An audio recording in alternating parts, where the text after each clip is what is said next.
have already lost everything, but I will not lose this life. The thought struck through Eleanor Carter like a knife to the heart. She never spoke it aloud, yet the audience could hear it echoing in the silence, looping endlessly like a vow. And from that moment on, her fate and the fate of a small creature beneath an oak tree were bound together, inseparable. Morning in Portland, Maine was damp and raw. Fog rolled through Deering Oaks Park, clinging to the old branches, seeping into every breath.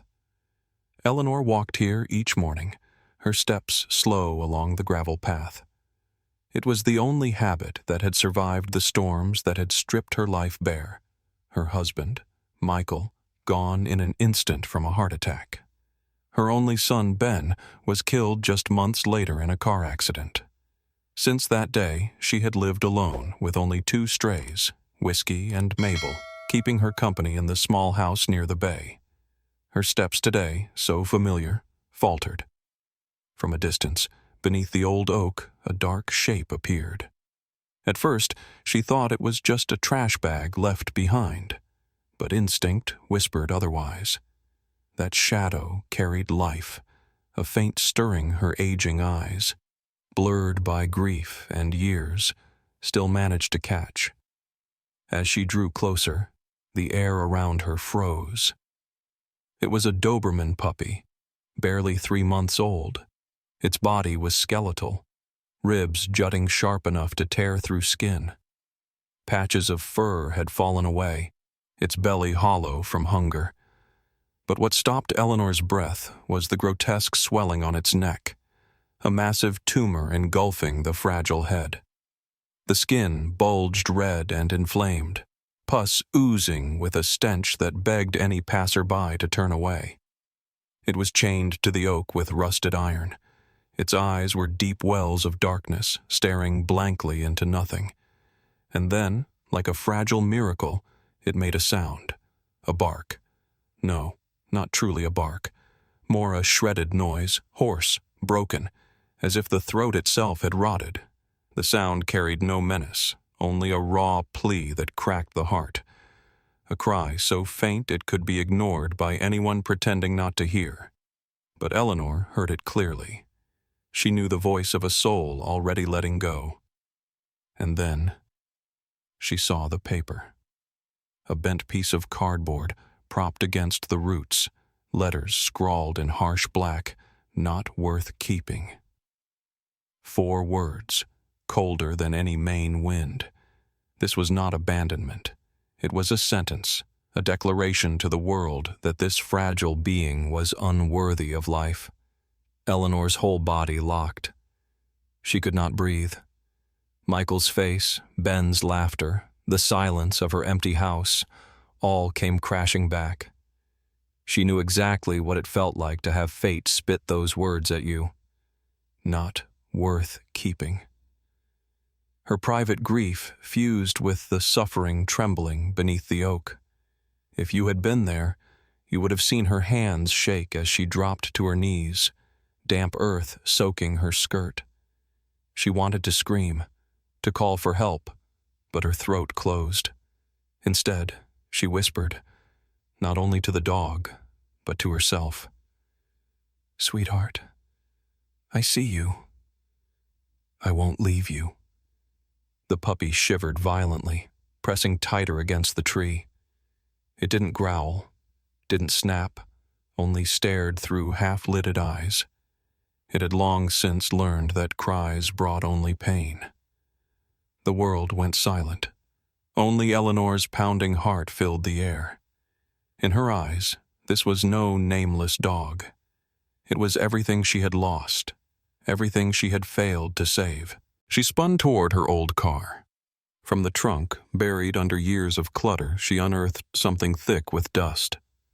Michael's bolt cutters. He had once used them to fix the wooden frame in the garage.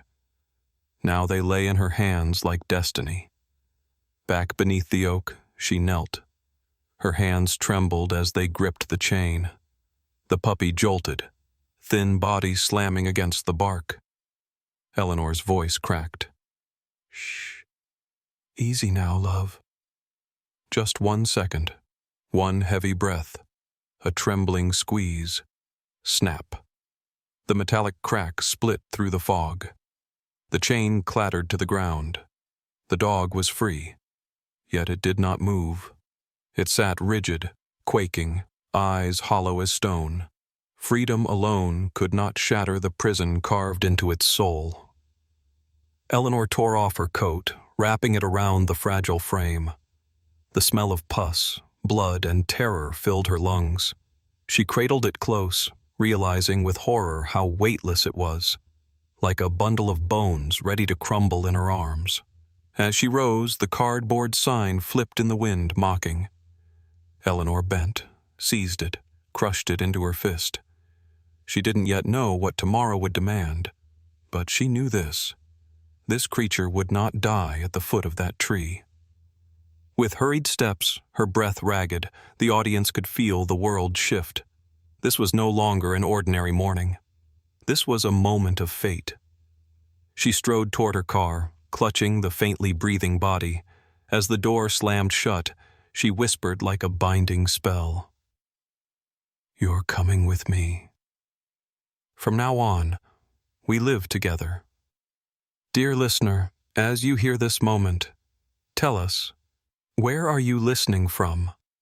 So Eleanor and this fragile puppy will know that its cry for mercy has reached hearts everywhere, from Maine to wherever you sit now. Eleanor's car swerved hard onto the steep road leading to the emergency veterinary clinic in Portland. Streetlights flickered weakly through the fog. In her arms, the Doberman puppy trembled, its breath a fraying thread. Each faint whimper twisted her chest tighter. A shard of memory stabbed her. The face of Ben, her little boy, once cradled in her arms after the crash that stole him away. Back then, she had been powerless, but this time, she vowed she would not be. The clinic doors burst open. Dr. Rowe, a man with salt and pepper hair and heavy shadows beneath his eyes, rushed forward as soon as he saw Eleanor carrying the small body wrapped in her coat. He froze for a beat at the sight of the grotesque pus-swollen mass engulfing the pup's neck. "Get it into the room now!" he barked. On the cold metal table, the puppy lay motionless. The air reeked of antiseptic, blood, and rot, pressing in like a suffocating fog. Eleanor stood at the side, wringing her hands, eyes fixed on every movement. Rowe frowned. "This is an abscess caused by a collar cutting deep. Someone left it on too long and never loosened it. The metal sliced into the flesh, festered, infected, and now its whole system is poisoned. It's burning with fever, severely dehydrated. Without immediate surgery, it won't make it." The words landed like a hammer. Eleanor's knees buckled. She wanted to cry out, "Save it!" But before she could, the doctor continued, "This operation is complex. We'll need to use anesthesia, but its heart is so weak it could stop at any second. And the cost is significant. You'll need to prepare." He slid a sheet across the table. Numbers printed in bold mocked her reality, taunting her poverty. Dear listener, if it were you, what would you do in that moment? Before you, a fragile life balanced on a blade. Behind you, the cruel weight of money. Would you turn away, whispering, "I did my best"? Or would you take the burden, knowing the price was far beyond your reach? Eleanor bent over the trembling pup. In its clouded eyes, she saw herself, standing in that hospital corridor when Michael died, standing outside the emergency room as the doors closed on Ben, helpless, broken. Those scars had never healed, not this time, not again, but how? That night, at home, the room glowed under a tired yellow lamp. On the wall, the photographs of Michael and Ben seemed to watch her. Eleanor sat for hours before the old wooden cabinet where she kept a velvet box. Her hand shook as she opened it. Inside lay her wedding ring. The gold had dulled, the inside still carved with the letters, M. Hart E. On their wedding day, Michael had slid it onto her finger and whispered, "We'll hold on to each other, no matter what." She had never taken it off until now. It lay heavy in her palm, carrying the weight of an entire life. She lifted her gaze to Michael's photo, tears streaming. "Mike," she choked, "I lost you." "I lost Ben. But today, I can save another breath. I'm sorry. I'll sell this ring. Will you be angry? Or will you nod, the way you always did at my reckless choices?" In the silence, you could almost feel something hovering, as if Michael and Ben were there, watching and smiling softly. The next morning, Eleanor walked into the dusty pawn shop. The bell chimed. She placed the ring on the counter.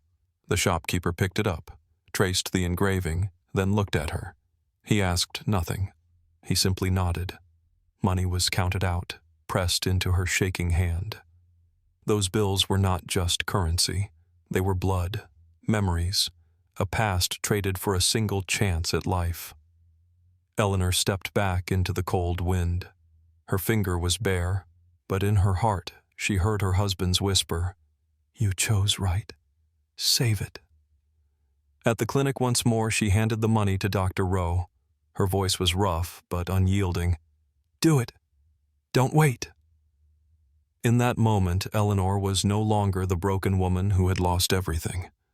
She was a fighter, wielding her grief as a weapon to save another soul. The operating room door closed, leaving Eleanor Carter alone in the hallway under the harsh glare of fluorescent lights. The plastic chair beneath her was ice cold, yet inside she burned, her heartbeat pounding like war drums. Beyond that door, the life of a small Doberman puppy, the creature someone had once condemned with the words, "not worth keeping," now dangled by a thread. On the cold steel table, the tiny body lay swaddled in white cloth, thin tubes running into its legs, dripping fluids, antibiotics. The swollen mass at its neck pulsed red and taut, filled with pus, a diseased balloon ready to burst. Each ragged breath was a wager against death. Dr. Rowe and his team circled the table, their faces slick with sweat despite the cold air. His voice dropped low. "Anesthesia. Light. The heart is weak." The heart monitor pulsed. Tick, tick, tick. Steady, yet fragile, like a thread about to snap. The scalpel cut. The room held its breath. Thick, foul-smelling pus spilled from the wound, filling the air. A nurse flinched but moved swiftly with gauze and suction. Rowe's voice was tight. "Quickly! Get it out! Watch for spread." In the hall, Eleanor doubled over, hands clenched so hard her palms bled. Each tick, tick, bled patience from her heart.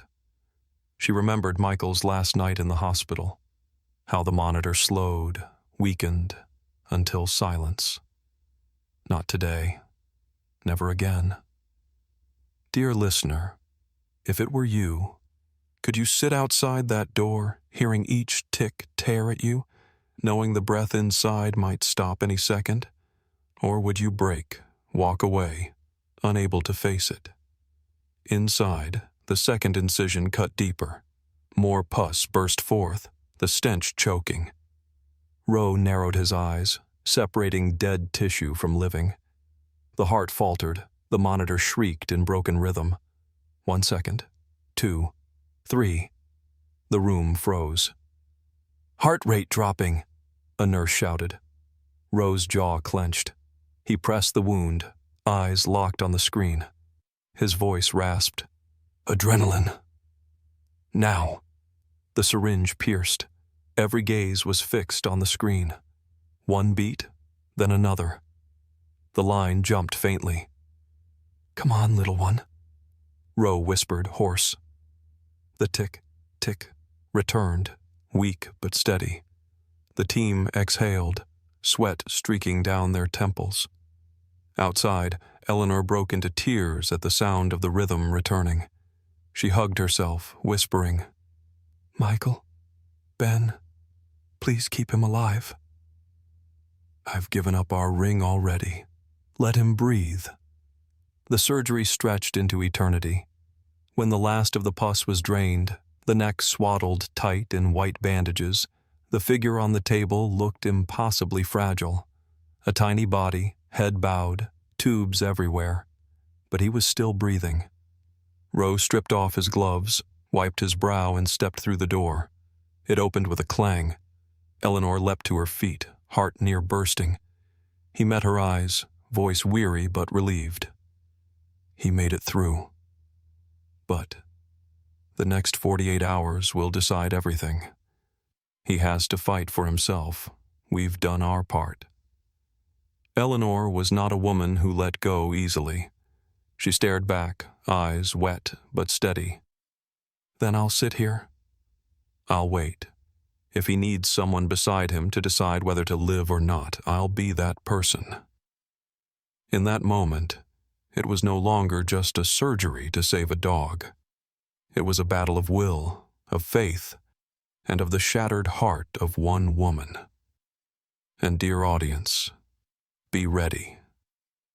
Because the next 48 hours would test not only mercy, the name Eleanor had yet to give, but also our belief in the power of compassion. In the recovery room, cold white lights washed over rows of steel cages. The heart monitor ticked steadily. Tick, tick, tick. The only sound marking the fragile life still clinging on. Inside a small cage, the Doberman puppy lay motionless, its neck wrapped tightly in bandages. Its body was so emaciated that anyone looking might say, "It won't make it." Dr. Rowe stepped out, his voice heavy. "The surgery was technically successful. But now it's all up to him. He has to choose, live or let go." Eleanor Carter sat in silence. Her heart hammered, and the images of Michael and Ben rose in her mind. The two men she had loved most, one taken by fate, the other by a traffic accident. Both had had no choice. But this little dog, the creature the world had judged not worth keeping, still had a chance. 3 days passed in taut watchfulness. Eleanor hardly left the chair by the cage. When the puppy opened its eyes, those cloudy orbs showed no spark. It stared into nowhere, no different from the ghost beneath the oak that day. Food was offered through the bars, nutrient porridge, chicken broth, and even specially softened recovery food. It turned its head away, refusing all of it. Dr. Rowe furrowed his brow. The body is responding to meds. The incision is clean. But its spirit, the light's gone out. If it won't eat, we'll lose him, even if his body recovers. Those words stabbed into Eleanor's chest. She knew that feeling exactly, when someone no longer wanted to live. Many nights she had sat in a dark room, wondering whether she should go on. But then whiskey and Mabel's soft purrs had pulled her back. Now she had to do the same for this small dog. That afternoon, the clinic was nearly empty. Eleanor went into the tiny staff kitchen and boiled a white chicken breast herself. Steam rose. A gentle aroma filled the air. She carefully shredded it into tiny pieces and laid them in her trembling palm. Back at the cage, she did not put down a bowl. She merely sat, cracked the cage door a fraction, and placed her hand flat on the cold steel floor right in front of him. Her voice was low, steady, like a lullaby. "Dear one, I know you're afraid. I was once afraid too, and wanted to disappear. But if you try just a little, maybe things will change." 1 hour, 2 hours. He did not move. Eleanor sat motionless, her legs numb, her hand shaking with fatigue. But she did not withdraw. She continued to whisper, as if speaking to the ghost of herself. "Michael, Ben, if you can hear us, help him. Don't let him give up like we were left behind." Then, a miracle occurred. The tiny nose twitched, a breath deeper than before. The dog, still painfully weak, started to shift. He hauled himself up, each motion like dragging a boulder, his tired, hollow eyes turned toward her hand. Eleanor held her breath. He looked at the piece of chicken, then at her face. For the first time, there was a light in his eyes besides despair. A question. Is it really safe? He took another shaky step and faltered. Then he lowered his head. The small tongue trembled as it licked the meat from her palm. He did not chew. He swallowed slowly. Eleanor wept. Tears fell onto her hand and mixed with the remaining shred of chicken. He lifted his head and looked at her again, then took another piece, then another. 3 tiny morsels, but as if a whole world had been reborn. That night, as he slept, Eleanor whispered, "From now on, you are no longer not worth keeping. You have a name. Mercy. Because Mercy kept you. And you have given me a reason to live." Outside the window, rain tapped Portland's night like a cleansing. In that room, a small decision, to swallow 3 pieces of chicken, became a milestone. It was not merely a meal. It was the moment of choosing life. In the days that followed, Mercy remained frail, but that small decision, 3 pieces of chicken from Eleanor's palm, had opened a door to life, to a flicker of trust. The little Doberman was discharged after a week. Her body was still nothing but bones, yet her eyes were different. No longer empty, but holding a fragile spark, like embers stirring in the ash. Eleanor carried her home to the small house she shared with her 2 stray cats, Whiskey and Mabel. The moment they crossed the threshold, Mercy panicked, diving under the table. Her eyes peeked out from the shadows, scanning every corner as if each object were a threat. At every sound, a pot clattering, the garbage truck outside, she shook violently, pressing her belly flat against the floor. Eleanor did not scold. She understood. Many nights, she too had curled into the dark, trembling at the weight of the world. Eleanor chose the second way. Each evening, she lay a blanket on the wooden floor, sitting with a book or her work beside the place where Mercy hid. She never forced, never called. She simply let the dog hear her steady breathing, see her figure that never left. Whiskey and Mabel, 2 cats she had rescued one stormy night, often crept close, keeping quiet watch like sentinels, showing Mercy that this place was safe. Then one night, Mercy dreamed a nightmare. She jolted awake, panting, paws thrashing in the dark. Eleanor, dozing on the sofa, sprang to the floor. She stretched her aged hand into the gap. At first, Mercy shrank back, but seconds later she crept forward, resting her bony head on Eleanor's arm, exhaling a weary sigh. In that instant, Eleanor knew. The fragile soul had entrusted itself to her. On a rainy afternoon, another miracle arrived. Eleanor sat on the floor, gently stroking Mercy's back as the pup drifted near sleep. Suddenly, she blew a soft puff of air into Mercy's face, a silly game Ben used to play with the family's old dog. Mercy blinked, startled. She tilted her head, puzzled. Eleanor did it again, smiling. And then the unthinkable. Mercy stepped back, lowered her front paws, raised her hindquarters, tail wagging faintly. A play bow, the primal invitation of a puppy asking to play. Eleanor froze. Her heart seemed to stop. This was the first step of rebirth. "Well done, sweetheart," she whispered. tears rolling down her cheeks. Mercy leapt forward, pressed her damp nose against Eleanor's cheek, then wobbled toward a toy, Whiskey's old stuffed mouse. She grabbed it, shook it clumsily, and let out a low growl. Not the sound of pain, but the first note of joy. That night, Eleanor sat by the fire, 3 lives gathered around her. Whiskey stretched long, Mabel curled tight, and Mercy resting her head on Eleanor's leg. The flames flickered, casting golden light across the wall where Michael's and Ben's photos hung. Eleanor looked up, smiling through tears. She whispered to her husband, her son, and to the unseen listeners. "Do you see, Mike? Ben. She's learning to play, to trust. And me, I'm learning how to smile again." One early spring morning, Portland lay under a thin veil of mist. In the backyard of her small house, Eleanor Carter prepared something she understood deeply. This was not merely a ritual, but an act of release.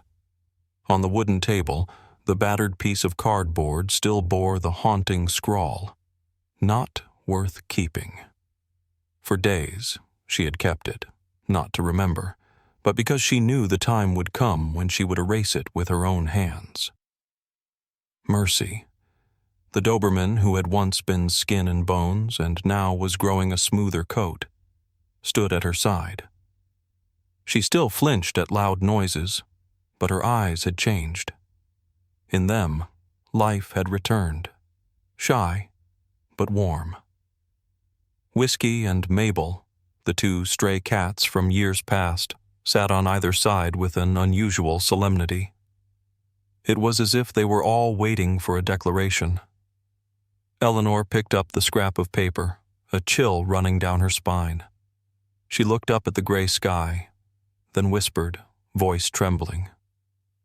"They once wrote that you were not worth keeping. But today, I will write the truth." She lit a match. A blue flame licked the paper. The black letters smudged, curled, then broke apart into ash that blew away on the wind. In that moment, it felt as if an invisible chain had snapped. Mercy lunged forward, sniffed the smoke, then retreated and burrowed her head into Eleanor's lap. Eleanor held her voice clear, speaking not only to Mercy but to the audience as well. "None of us is worthless. Whether a human or a dog is left behind, we all deserve to be kept, to be loved." That afternoon, in the warm room, Eleanor sat before the hearth. Mercy curled at her feet, Whiskey stretched out, and Mabel nestled in her lap. The firelight played across the photographs of Michael and Ben. Tears fell again, but this time they were not only sorrow, they were a mingling of memory and hope. "Do you see, Mike? Ben, our family is different, but it is still here. Me, the cats, and Mercy. We are beginning a new chapter." In that instant, one could feel that losses do not vanish, but are made whole by another presence. A small soul had reknit the broken thread in Eleanor's heart. That night, Eleanor went into the garden and looked up at the sky. Mercy stood beside her, ears pricked, eyes bright in the moonlight. She lifted her face and barked, this time not hoarse, not desperate, but clear and ringing. A bark that announced life. Eleanor smiled softly and laid a hand on her head. "You are no longer not worth keeping. You are Mercy. And from now on, you will always be kept." Whiskey and Mabel stepped onto the porch. The 3 animals stood around Eleanor like a small, steady circle. The late spring breeze passed through, carrying away the ashes of the paper that had once declared otherwise. A year had passed since that fateful morning. Portland was now in summer. Eleanor Carter's garden bursting with lavender, sea air drifting salt into every window frame. In the lush yard, Mercy raced freely, long ears streaming in the wind, her strong frame bearing no trace of the skeletal pup once chained beneath an oak. Whiskey stretched across the porch steps, eyes half closed in sunlight. Mabel perched proudly on a wooden chair, tail swishing lazily, and in the center stood Eleanor, the woman who had once lost everything, smiling at the family she had built anew. Mercy stopped, pressed her head into Eleanor's lap. Eleanor stroked the pup's neck, now marked only by a faint scar. Her voice caught. "Do you see, Mercy? That wound is gone, just like the words they once wrote. No one has the right to say you weren't worth keeping." Her eyes shimmered as she lifted them toward the photo of Michael and Ben in the living room. In the afternoon light, their faces almost seemed to smile. Eleanor whispered, "Mike, Ben, I'm no longer alone. This little dog has given me a reason to go on. She has filled the emptiness I thought could never be mended." Dear listener, do you remember that piece of cardboard? Not worth keeping? It has blown away as ash on the wind. Yet from those ashes, a life rose again, and a heart that thought withered was reborn. Perhaps you, too, have heard, at least once, a whisper, from someone else, or from inside yourself. I'm not enough. I don't deserve. But look at Mercy. She was condemned, chained, and abandoned to die. Yet now she runs, breathes, loves, and brings joy to a woman who thought she had lost everything. That evening, the fire glowed in the hearth. Eleanor sat in her armchair, Mercy curled at her feet, Whiskey and Mabel nestled on either side. The room warmed with the steady rhythm of 3 breathing lives, beating in time with a heart that had rediscovered joy. Eleanor lifted her gaze as if speaking to each of us. Never believe it when someone says you are not worth it. One day, love will find you and prove them wrong, just as Mercy has proven to me. They once wrote she wasn't worth keeping, but to me, she is the greatest gift of my life. She bent down and kissed Mercy's head. The dog looked up, licked her hand, eyes glowing. No longer hollow pits of despair, but windows of endless gratitude. Mercy, once rejected by the world, now slept peacefully in Eleanor's arms. Her dreams were no longer nightmares beneath a cold oak, but open fields where she ran free beside the one she trusted most. Eleanor closed her eyes, whispering, "Thank you for staying." In that moment, both audience and storyteller understood. This was not just a story of a rescued dog. It was testimony to the power of compassion, strong enough to revive a shattered soul and to turn loss into hope. And perhaps, dear listener, you've now walked the full journey of Eleanor and Mercy, from despair beneath the oak to warmth in an embrace. I want to leave you with one quiet, haunting question. Have you ever saved a life? Maybe it was a dog, a cat, some small creature others dismissed, but you did not. And is that life still with you, walking through your days?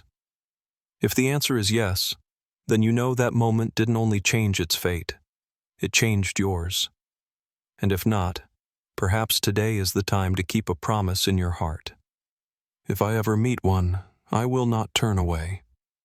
I want to thank you, sincerely, for staying, for listening until the very end. Every tear you've shed, every beat of your heart that tightened along the way, is proof that compassion still lives, stronger than any cruelty. Thank you for walking beside me, and if you wish to join me for the journeys yet to come, journeys of rescue, of mercy, of second chances, please subscribe. Because each story is more than words. Each one is a bridge, drawing us closer, so that no life is ever left behind.